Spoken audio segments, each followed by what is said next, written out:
Hello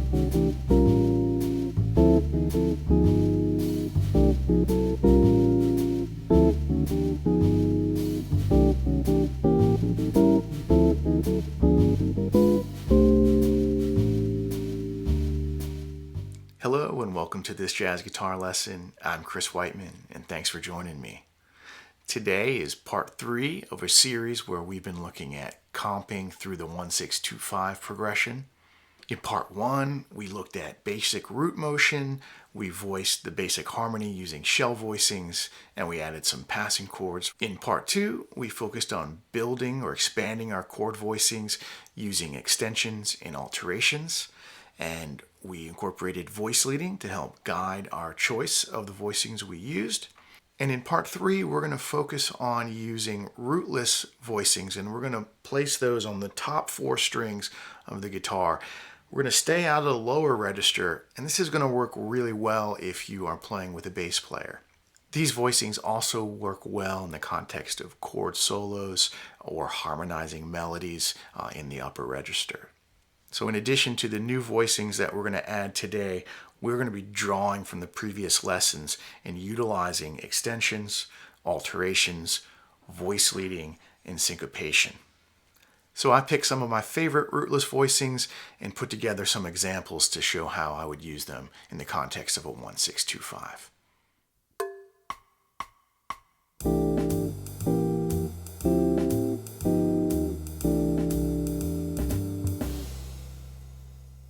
All right, so let's break down example 1. So for my 1 chord, I'm using a C6-9 rootless voicing. And we have E, A, D, G. This is actually stacked in perfect fourths. And when you stack harmony in perfect fourths, they call that quartal harmony versus tertian harmony, which is stacked thirds. And I don't have a C, but if you wanted to see where the root would be, I'd put it right here. And there we have a full C6-9. Here we have a rootless C6-9. And then for my 6 chord, I'm going to play an A7 flat 9.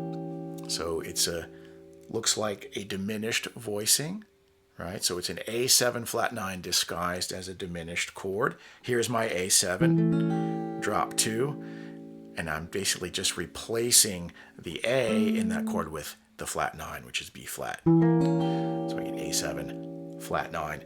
And against the root A, we get the 5th, the flat 9, the major 3rd, and the flat 7, right?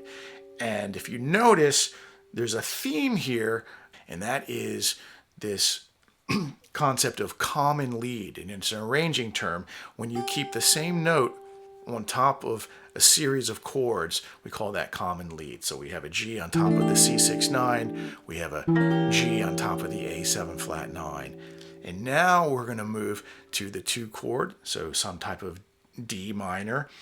And we are going to play D minor 9 with G on top, which is the 11th, right? So we could call this a D minor 11, or we can call it D minor 9, add 11.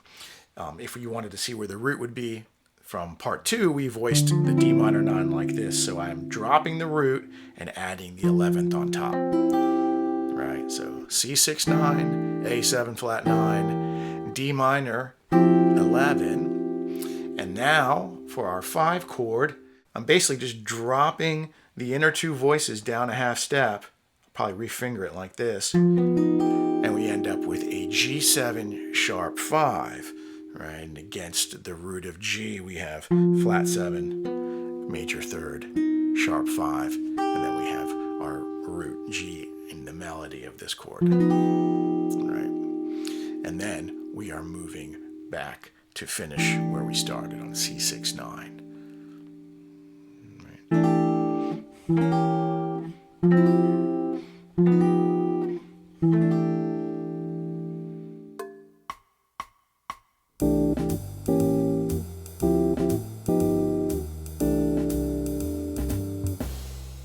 All right, so in example 2, we are going to reuse the voicings from example 1, but we're going to add some syncopation.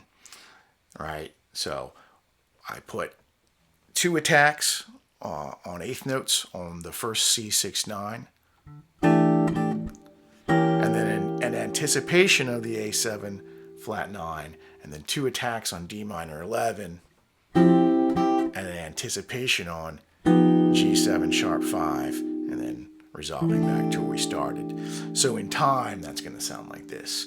1, 2, 3, 4.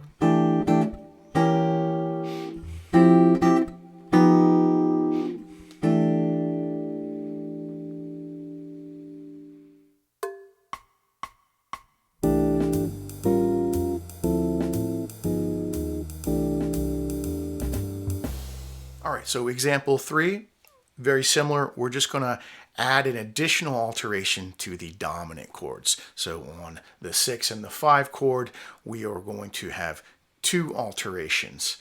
Right, so we start on C6-9 for the 1 chord, and then for the 6 chord, I'm going to add the sharp 5 and the flat 9.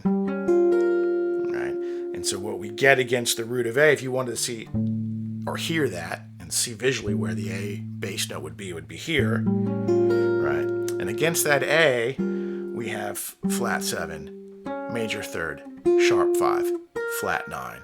You could even grab the A open if you wanted to put the root in there. Right, so C6-9, A7, flat 9, sharp 5. And if you watch, what I'm going to do is each one of these notes is going to descend step-wise, right, into D minor 9. Now this looks like a root position F major 7, right, but we want to call our voicing by how it's functioning, right? And here it's functioning as a D minor, the 2 chord, so it's a D minor 9. And against the root, we get flat 3rd, we get flat 7th, we get 9, and then we get the 5th on top. And then for the G7, the top 3 voices are going to move down a half step, and we get a G7, sharp 5, flat 9. Again, the root would be here if you wanted to see the relationship or hear it, right? But against that root, again, flat 7, major 3rd, sharp 5, flat 9, and then we resolve to C6-9. And that sequence sounds like this. 2, 3, 4. And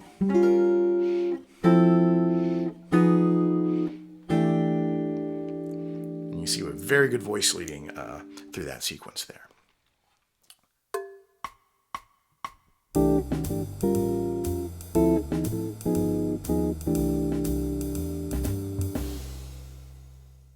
So example 4, we're going to reuse the voicings from example 3, adding some syncopation as well as some lower neighbor chromatic motion.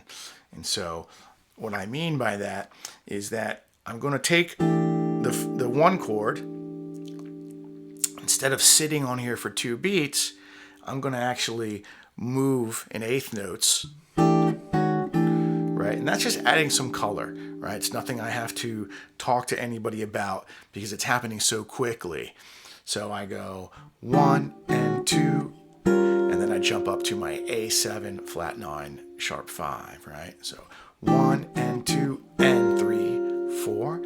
And then when I go to my D minor 9, I'm going to do the same concept. I'm going to move down chromatically a half step and then right back up. So 1 and 2, and then into my G7, flat 9, sharp 5, right?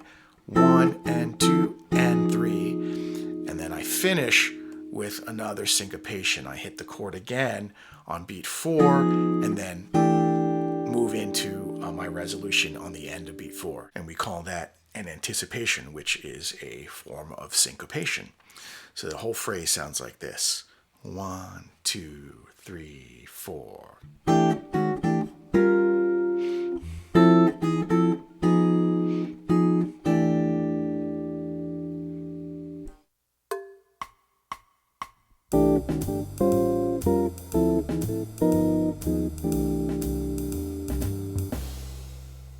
Okay, so example 5, very similar to example 4. I am just going to pair the dominant sevenths. I'm going to pair them with a second voicing. So we're going to get 2 different chords voicings for the dominant sevenths. So we start off exactly the same with that lower neighbor chromaticism, 1 and 2, and then I'm going to jump up. Instead of A7 sharp 5 flat 9, I'm going to go to A7 sharp 5 sharp 9. It looks like this, right? And so I have, and if you want to hear it against the root, that's what it sounds like if the bass player is playing A, or if you want to grab the A, you're more than welcome to do that. Against the A, what we get is flat 7, major third, sharp 5, sharp 9, right? And so the phrase sounds like this: 1 and 2 and 3, and then on beat 4, I move back to my A7 sharp 5 flat 9, right? So we're getting two different altered colors, sharp 9 to flat 9, retaining the sharp 5 in both, right? And then when I move to my D minor 9, same concept. I'm going to do the lower neighbor chromatic movement, 1 and 2, and then G7, sharp 9, sharp 5. And then on beat 4 to the flat 9, sharp 5, resolving to C6, 9. And that whole sequence sounds like this: 1, 2, 3, 4.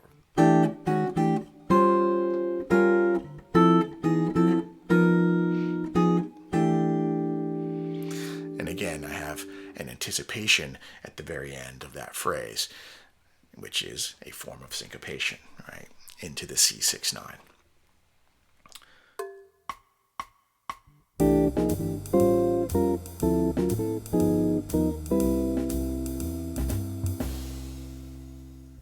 All right, so example 6 is very similar to example 5. The main difference is I'm going to be changing the direction of my chromatic movement. So instead of starting on C6, 9 and moving down a half step and back up, I'm going to start on C6, 9 and move up a half step and then back down. So it sounds like this: 1 and 2, and then I move to my A7 sharp 9 with the sharp 5 to my A7 flat 9 sharp 5. And then when I move to the D minor 9, same idea. I'm going to move up a half step to E flat minor 9, back down to D minor 9, to my G7 flat 9. So I'm changing the direction of the 5 chord. I'm moving from flat 9 to sharp 9, right? On the A7, I want sharp 9 to flat 9. Now I'm doing flat 9 to sharp 9. And because my top line is moving up, I'm going to resolve up to the note B, which is the 7th of C major 7. So we get nice voiculating there. So that whole phrase sounds like this.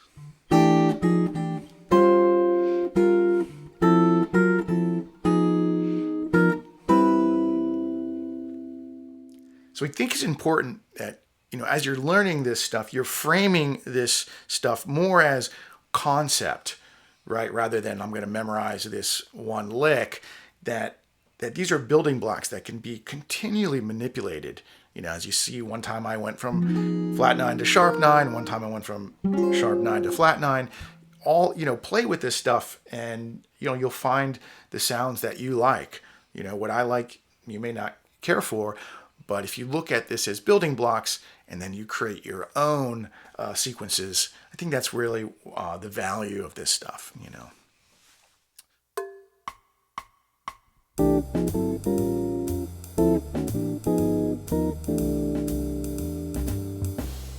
All right, so example 7.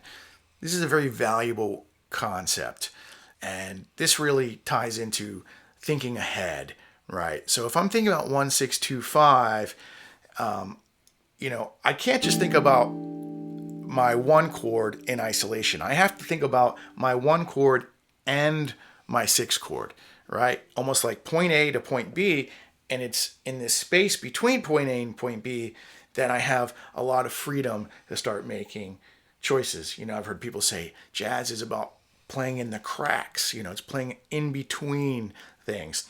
And so if I conceptually think of my one chord as C6, 9, and maybe I'm choosing the A7 sharp 5 flat 9 as my 6 chord, I know that I can move in chromatically to this. So I'll create some motion, I have to look at how much time I have, and I say, well, I could move chromatically like this. I can go 1 and 2 and that gets me to my A7 flat 9 sharp 5. So I use this voicing and just slid it down 2 frets chromatically, and that way I could create motion into it. So 1 and 2 and 3, 4, and then I'm going to do the same thing for the 2 and the 5. So here's my 2, right, my D minor 9, and I want to go to G7 flat 9 sharp 5, and I want to do the same type of chromatic motion, so I move down 2 frets and slide into it, right? So 1 and 2 and 3, 4, 1 and 2 and 3, and then I finish by moving into my sharp 9, sharp 5 on the G7, and then resolving into my C6 9. So that whole sequence sounds like this: 2, 3, 4.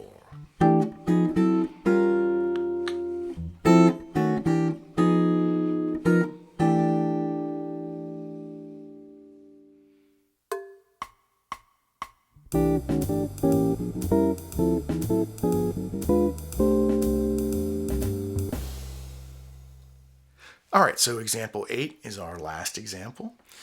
Starting off with my lower neighbor chromatic movement, 1 and 2, and then I'm moving into my A7 flat 9 that's disguised as a little diminished voicing.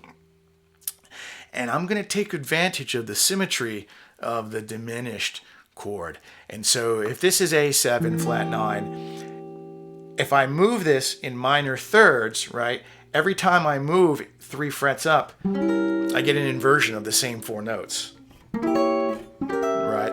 So I know that this symmetry here is very helpful from a visual perspective. And then instead of just jumping in a minor third, I can blow through that distance chromatically. So I start on my A7 and I end on my A7 flat 9, right? And I move chromatically. Right? So you hear this as the starting and this is the ending. This is my first expression of the A7 and this is an inversion of that, and I just added that chromatic movement. And so that phrase sounds like this. That first measure of example 8 sounds like this: 1 and 2 and then I repeat that idea for the 2 and the 5. So for the 2 chord, we have D minor 9. I'm going to move down chromatically a half step and then back up to D minor 9. And then for G7 flat 9, I'm using my diminished voicing again. And I know that if I move up a minor third, it's G7 flat 9 again. So I'm going to take advantage of that and go chromatically.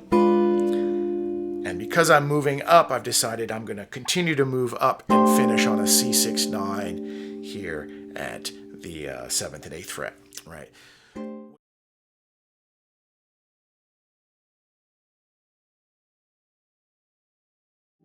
So that whole sequence for example 8 sounds like this: 2, 3, 4.